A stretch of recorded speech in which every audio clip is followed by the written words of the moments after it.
All right, everyone, it's interesting to see like the Warrenites still sort of gathering like ants behind her flailing campaign, because Elizabeth Warren has stalled out. Like, she slumped for a while there and sort of stabilized at around 7 or 8% of the vote, which means that she's in 4th or 5th place now.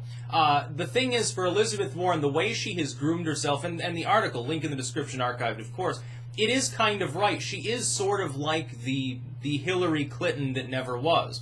See, the problem is when you get compared to Hillary Clinton, is that really a good thing? Now, this article tries to fluff her up and say, well, she's basically Hillary Clinton if she weren't cynical and she worked better with other people.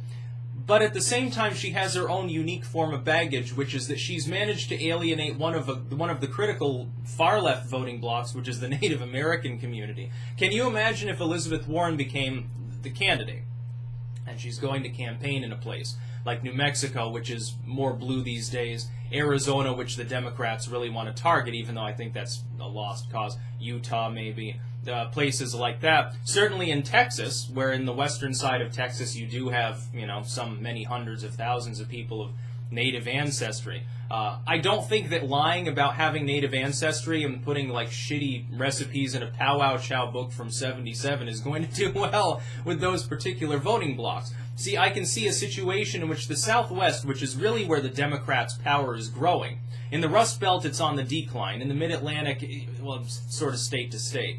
I can see problems for them with Virginia because of Northam and some of these other goofballs too over time. Really, the Southwest is where their power's been growing.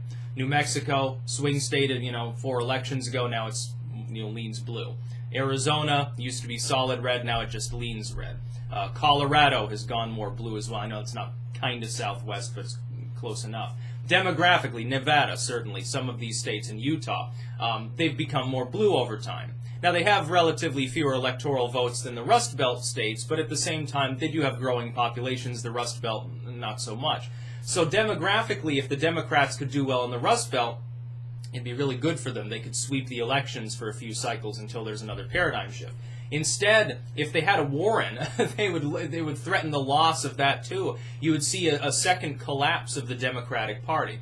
It'd be terrible for them, at least in the short term. I think long term it'd make them healthier because they'd have to purge the far leftists that, alienate people all the time. But Elizabeth Warren, I don't think has a very high chance of becoming the nominee. It's possible. Trump, based on his tweet, he's expecting that it's either, what did he say, sleepy Joe Biden or crazy Bernie. He expects to be sort of the two that are still left. I would disagree. I think that there's only room for one of them because they both happen to be elderly white males. And that there will be somebody else who comes in on a wedge issue platform. It'll probably be Kamala Harris to be the third wheel. And so it'll probably be 3 people left standing towards the end. The idea that the race quickly narrows down to just 2 people. In an election where the Democrats are overly optimistic and think it'll be easy to win, just like in 2016, which is, they're getting cocky, which is dumb. I think that that's not going to happen. You'll probably see 4 or 5 technically viable people hang on till the end. It'll clear out after the first debate. You'll see 2 or 3 people drop out. Things will begin to compact again. After the second or third debate, you'll pretty much know who the nominee is almost certain to be. Once you get the Nevada results, we'll be able to project the likely nominee. After Super Tuesday, we'll be able to project who definitely gets the nomination, unless it's very, very close, which I honestly don't expect it to be. But Elizabeth Warren, I don't think will win a state. I don't even think she'll win her home state, because I think that in the debate she's going to get crucified. Here's the problem for Elizabeth Warren. Number one, yes, this article is fundamentally correct on its basic premise. She is a lot like Hillary Clinton, minus a little bit of the cynicism. That's not a good thing.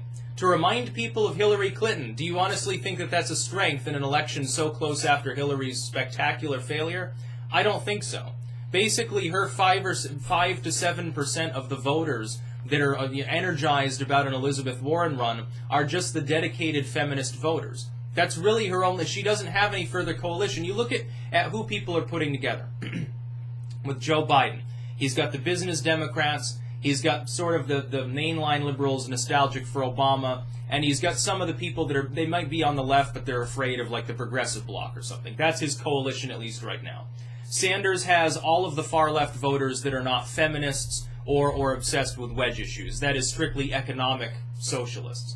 Kamala Harris has the rest of the left mostly sewn up and a little bit of the feminist vote. And then Elizabeth Warren comes in as the fourth wheel, and all she's got are basically people who are waffling between standard liberal or socialist, but they don't care as much about economic issues. They more care about the social justice warrior stuff.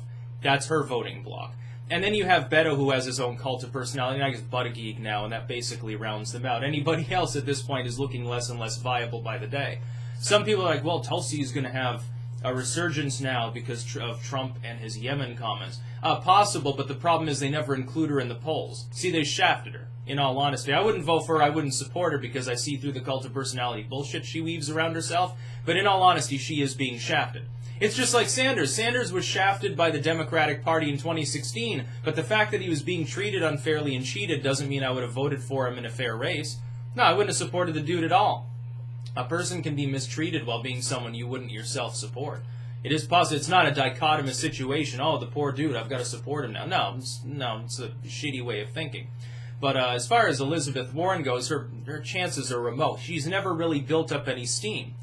Very early on was her peak, and she's continuously slid backwards or stagnated since then. You've seen plenty of movement with Biden, with Bernie Sanders, certainly Buttigieg and O'Rourke rising up, and Kamala Harris sort of falling down a little bit because Sanders appears to have cannibalized some of her less wedge issue obsessed voters.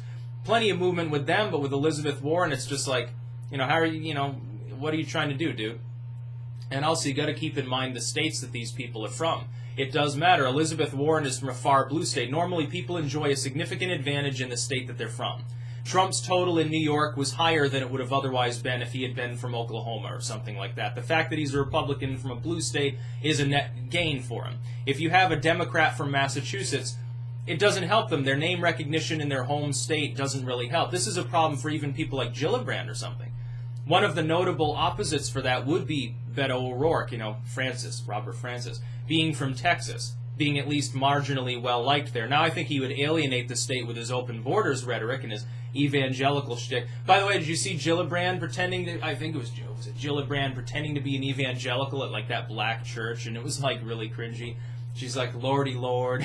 It's like, you don't know what you're doing, dude. Just fucking drop out. You've got no political pulse. And think she's one of the smarter, more viable people that they have.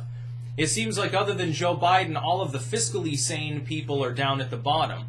And there are no morally, socially sane people in the whole party left, really. Tulsi Gabbard isn't even a blip on the radar, so. I see bad times ahead for the Democrats that they don't see. It's sort of like watching the Titanic. It's only a little iceberg. Don't worry about it too much. Just fucking plow it out of the way. That's about all. Peace out.